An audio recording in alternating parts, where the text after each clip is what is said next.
Bonjour tout le monde. Dans cette troisième vidéo du chapitre polynôme du tronc commun scientifique, à science 3, nous allons parler des racines d'un polynôme. Je crois que c'est la dernière vidéo pour le cours, pour commencer une série d'exercices très intéressantes, une série d'exercices progressifs pour bien comprendre et pour bien assimiler la notion de polynôme et tous les pièges le concernant. Donc, qu'est-ce que la racine d'un polynôme? La racine d'un polynôme, par définition, on dit qu'un nombre réel alpha est une racine d'un polynôme P de x, tout simplement, si P de alpha égale à 0. Si vous calculez P de alpha et vous trouvez 0, alors ce alpha est une racine de P de x. D'accord? Donc, alpha est une racine de P de x, c'est très simple. Calculer P de alpha, s'il est égal à 0, c'est une racine. S'il est différent de 0, ce n'est pas une racine. Par exemple, P de x égale à x carré moins 3x moins 4. Est-ce que moins 1 est une racine de P de x? Nous allons calculer P de moins 1. C'est moins 1 au carré, moins 3 fois moins 1, moins 4. C'est 1 plus 3. Moins 1 au carré, c'est 1. Moins 3 fois moins 1, c'est plus 3. 1 plus 3, c'est 4. Moins 4, c'est 0. Alors, P de moins 1 égale à 0, d'après la définition. Alors, moins 1 est une racine de P de x.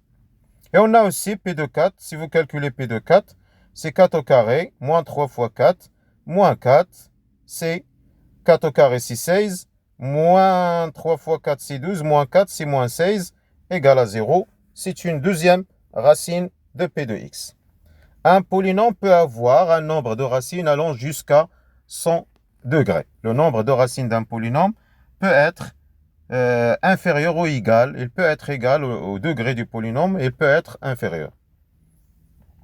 Par conséquent, la conséquence de la définition, on sait déjà que pour tout alpha, on peut écrire P de x sous la forme x moins alpha, la division euclidienne, x moins alpha fois k de x plus P de alpha. Si alpha est une racine de P de x, l'expression suivante va devenir quoi? Le P de alpha, c'est 0. Donc, il nous reste P de x égale à x moins alpha, k de x. P de x égale à x moins alpha fois k de x. Dans ce cas, on peut se rappeler la notion de divisibilité dans n. Si A s'écrit sous la forme BK, on dit que B divise A. Donc, c'est le même principe. Si P de x s'écrit sous la forme x moins alpha fois un autre polynôme k de x, on dit que x moins alpha divise P de x. On peut aussi dire P de x est divisible par x moins alpha. Même on peut dire que P de x est un multiple de x moins alpha, il n'y a pas de problème.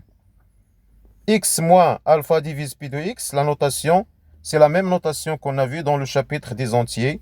A divise B, x moins alpha divise P de x. Alors, tout ça veut nous dire quoi? Alpha est une racine de P de x. Par définition, P de alpha égale à 0. Et comme conséquence, le x moins alpha divise P de x. Et aussi par conséquence, P de x va s'écrire sous la forme x moins alpha fois k de x.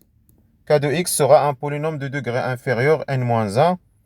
Donc, le principe, ou l'intérêt de la découverte des racines, chaque polynôme, pour le factoriser, on peut par exemple essayer de découvrir ces racines pas à pas.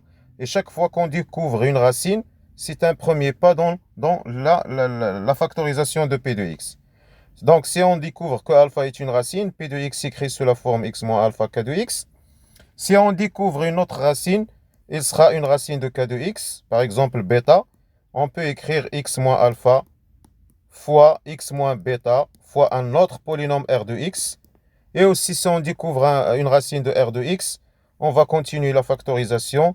X moins alpha, x moins bêta, x moins gamma fois L de x jusqu'à factoriser P de x complètement.